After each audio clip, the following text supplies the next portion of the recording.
Hi guys, me again. So, making the most of unemployment, I'm having another brew day. Yeah, friggin' right. Moment of truth, moment of truth. So, 67 is where I want it.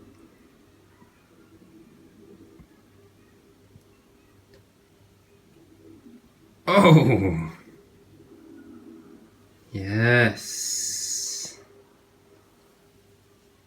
It's looking good, much better than last time. I'm getting better at this. As you saw there, I'm getting the temperatures better. Getting much better at this, much better at this. So, it should have been mash temp 67, and I got it to 67.5. But then, as you saw there, once it finished, after 1 hour and a half, 67.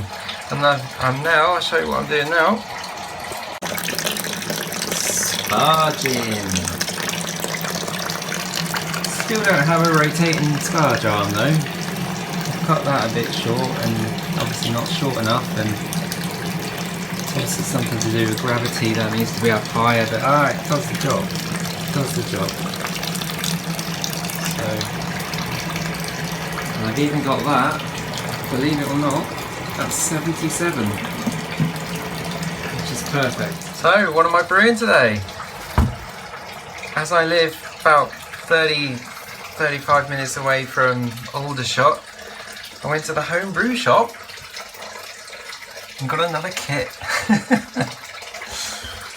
I know it's more expensive than buying bulk, but I've got nowhere to store it.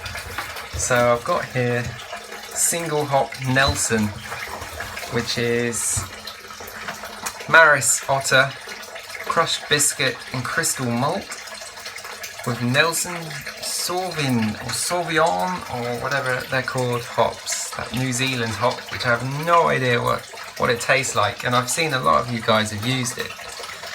So I was really just curious, intrigued, just wanted to know what all the fuss was about, so that's my next brew. So I may be getting better, but I'm still learning every day. Every time I come to a recipe, there's always something new. One of the instructions was add hop to mash tun. So I didn't really understand the point in that. So I've googled it, and there's something called mash hopping. What's that all about? I don't really understand why you would do that, because obviously once you put it in the boiler, probably just gets rid of all the acids. But yeah, so mash hopping, guys. Do any of you do it? Is it any good? Is it worthwhile? So what and when are you supposed to mash hop? I put the hops in before I've mashed. Was I supposed to put them in after the hour and a half was over and whilst I sparge, or did I do it correct? No idea. Cheers. So last time I did this, I was supposed to end up with 19, and I got 15.5. And the time before I was supposed to end up with 19, and I got 17.5. This time I'm supposed to get 23 litres. So I've worked out I should have 27, and it's still going. And I've just checked, and it's still, it's not too clear just yet. So things are looking good. I might just turn this off now because I think I have enough, and yeah, friggin' right. So on the subject of water, I was watching Homebrew Chris the other day talking about water chemistry, and I live in a hard water area.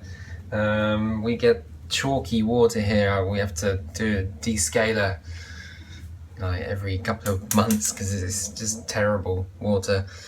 And I just couldn't be bothered.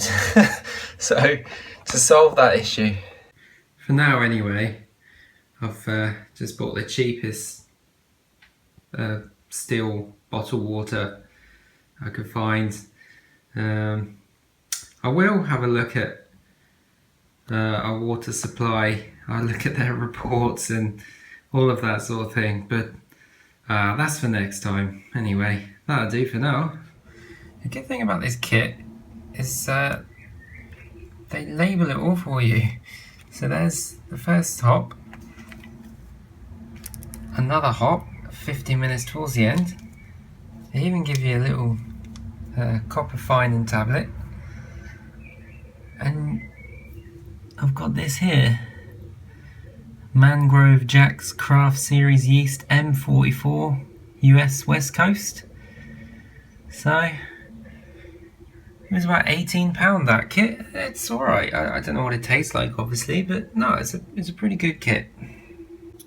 It also came with instructions, as you can see there. Not bad as far as these sort of things go.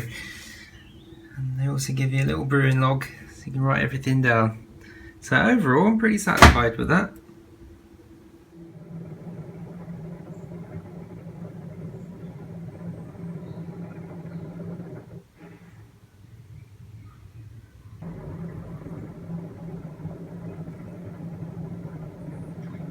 So it's boiling now. It's boiling now.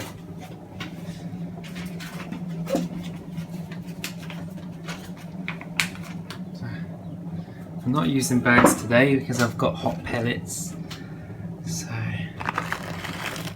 in they go.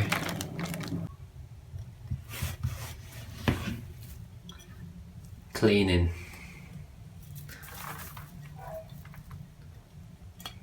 Just curious, what does everyone do with these things? Can you make anything at all? All I do is just dump it in the compost bin. But I'm sure there's better use for it.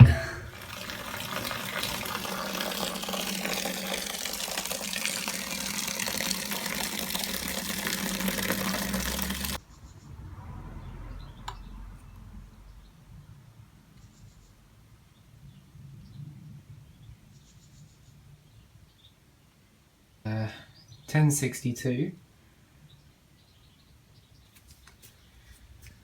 and it should have been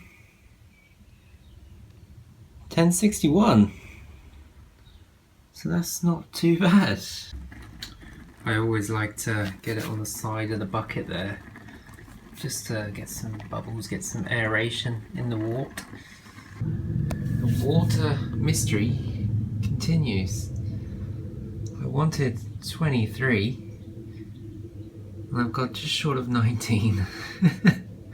I don't know what I'm doing wrong. I really don't know. One day I'm going to work this out. This Brew Pack spoiler, last time I snagged it off because it kept cutting out. However, this time it kept a vigorous boil the whole time. That's probably why I lost so much water this time. And the reason for that is I gave it a clean with this stuff. Brew Clean. It did the job.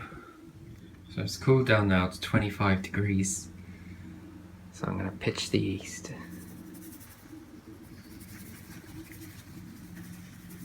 And then I'm going to ferment it about 19 degrees for 6 to 7 days in the primary. And then I'll put it in a secondary, probably for a week. So I've set the Inkbirds to 19 degrees, currently 27.1, so the fridge has some work to do yet. Pitched the yeast, put the airlock on, and she's ready. It's fermenting. Brew day, done. Thanks for watching, guys. Cheers.